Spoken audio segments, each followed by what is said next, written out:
છેલ્લા 15 વર્ષથી ખેતીલાયક ખેતરોની અંદર કોઈ પણ જાતનો પાણીનો નિકાલ કરવામાં નથી આવતો।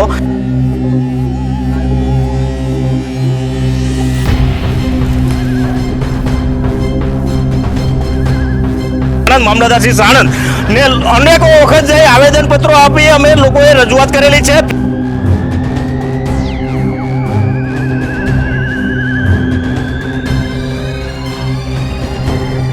વિધવા છતાં કોઈ પણ જાતનો નિકાલ ના આવતા અંતે અમે આ પગલું ભરી અને ગામ ઇજરત કરી નીકળી રહ્યા છીએ।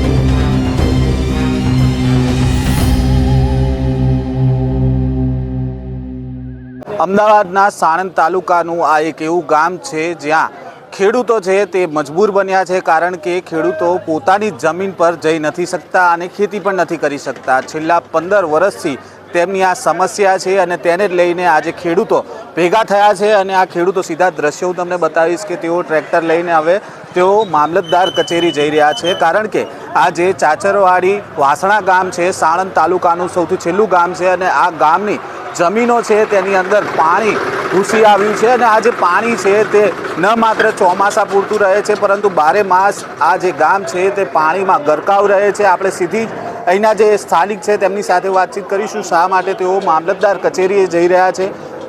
સૌપ્રથમ તો આ ગામની સમસ્યા શું? ગામની સમસ્યા છેલ્લા 15 વર્ષથી ખેતીલાયક ખેતરોની અંદર કોઈ પણ જાતનો પાણીનો નિકાલ કરવામાં નથી આવતો।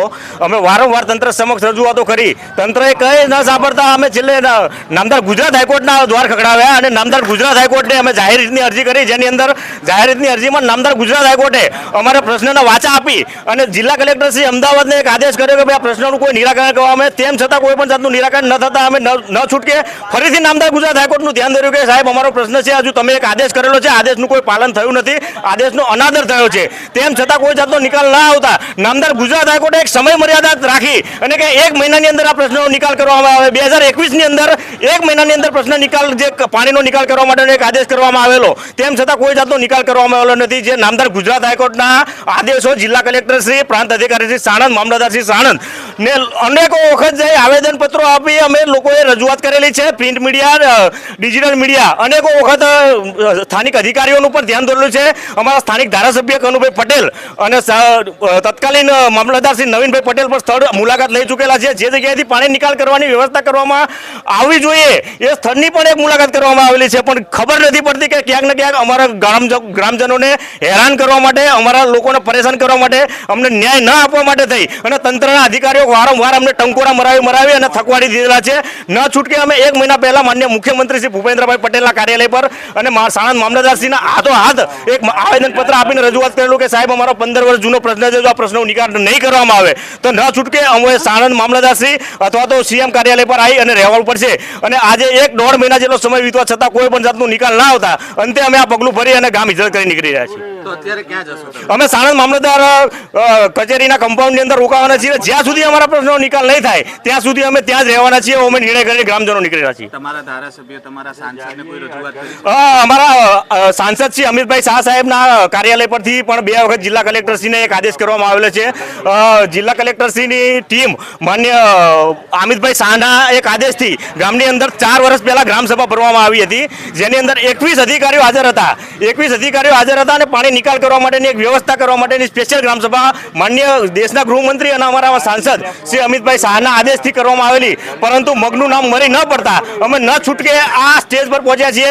સ્થાનિક ધારાસભ્ય કનુભાઈ પટેલ પહેલા મહિનાની અંદર, જાન્યુઆરી મહિનાની અંદર જ્યારે વરસાદની સિઝન ન હોય એવા સમયમાં આવી અને જોઈ ગયા છે કે ગામની 500 વીઘા જગ્યામાં એ સમયે પાણી ભરેલું હતું અને આજે પણ એ પરિસ્થિતિ લગભગ 600 થી 700 વીઘાથી વધારે જગ્યાની અંદર પાણી ભરેલું છે। તે સમયે પણ કનુભાઈ સાહેબે એક અમને હૈયાવરણ આપી અને કહેલું હતું કે તમારો પ્રશ્ન તાત્કાલિક હું નિરાકરણ કરીશ, પરંતુ હજુ સુધી કંઈ પણ એક ઈટ હલી નથી। અમારું પાણી દિન પ્રતિદિન વધતું જાય છે અને જે ખેતી જે ખેડૂતોએ કરેલી હતી એ પણ હવે નુકસાનમાં જઈ ભીતી છે।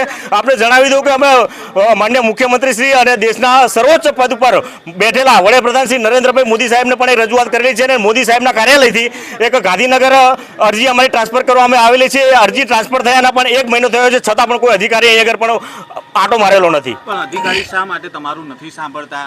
જે પ્રકારે કચેરીથી આદેશ થાય છે તે પણ નથી સાંભળતા, શું કારણ છે? એ અધિકારી અમારું સાંભળતા નથી. એનું એક તો એક કારણ હોઈ શકે, કારણ કે જે જગ્યાએથી પાણી નિકાલની વ્યવસ્થા કરવા માટેની એક રજૂઆત અમે કરીએ છીએ કે આ જગ્યાએથી કુદરતી વહેણ જે અમારો હતો, જે ગેલોપ્સ ઇન્ડસ્ટ્રીયલ પાર્કે બંધ કરી દીધો છે.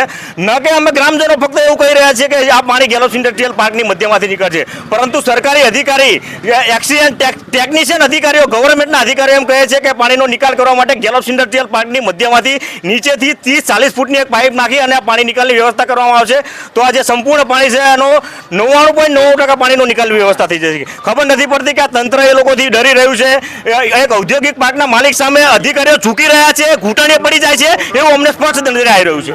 જે બિલકુલ જે પ્રકારે જે ગ્રામજન છે તેમણે જણાવ્યું કે જે અહીંયાનું જે ઇન્ડસ્ટ્રીયલ પાર્ક છે તેમની સામે તેઓ જે વારંવાર રજૂઆત કરી ચૂક્યા છે, તેમ છતાં પણ કોઈ પગલાં લેવામાં નથી આવતા. તંત્ર દ્વારા અવારનવાર આદેશ થાય છે, કચેરીઓથી, મુખ્યમંત્રી કચેરીથી આદેશ થાય છે, અહીંયાના જે સાંસદ છે અમિત શાહ તેમની ઓફિસથી પણ આદેશ થાય છે, તેમ છતાં અહીંયા કોઈ તંત્ર દ્વારા કોઈ ધ્યાન નથી આપવામાં આવતું. આ સીધા દ્રશ્ય ફરી એકવાર તમને બતાવીશ કે જે ગ્રામજનો છે તેઓ અત્યારે હિજરત કરવા માટે નીકળી પડ્યા છે ને અત્યારે મામલતદાર કચેરી જઈ રહ્યા છે અને તેઓ અત્યારે આ ગામથી ટ્રેક્ટરમાં બેસીને તેઓ આ ગામથી હિજરત કરીને તેઓ હવે સાણંદ મામલતદાર કચેરીએ જવાના છે. આ ગામની પરિસ્થિતિની વાત કરવામાં આવે તો અહીંયા જે ખેતરો છે ત્યાં ખૂબ મોટા પ્રમાણમાં પાણી ભરાઈ ગયા છે અને આ પાણી જે ભરાવાનો પ્રશ્ન છે તે ચોમાસા પૂરતો નથી, પરંતુ અહીંયા કાયમી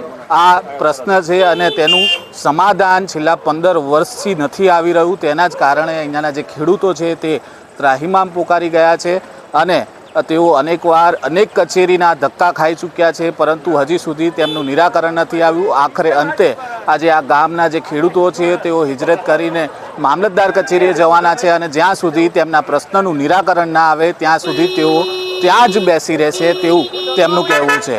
આગળ શું અપડેટ આવે છે આ મામલામાં અને જે આ ખેડૂતો છે તે મામલતદાર કચેરીએ જાય છે ત્યાં શું બનાવ બને છે તે તમામ અપડેટ સાથે અમે તમને માહિતગાર કરતા રહીશું, એટલે નવજીવન ન્યૂઝ સાથે જોડાયેલા રહેજો. વૈષ્ણવજન તો તેને કહીએ જે પીડ પરાઈ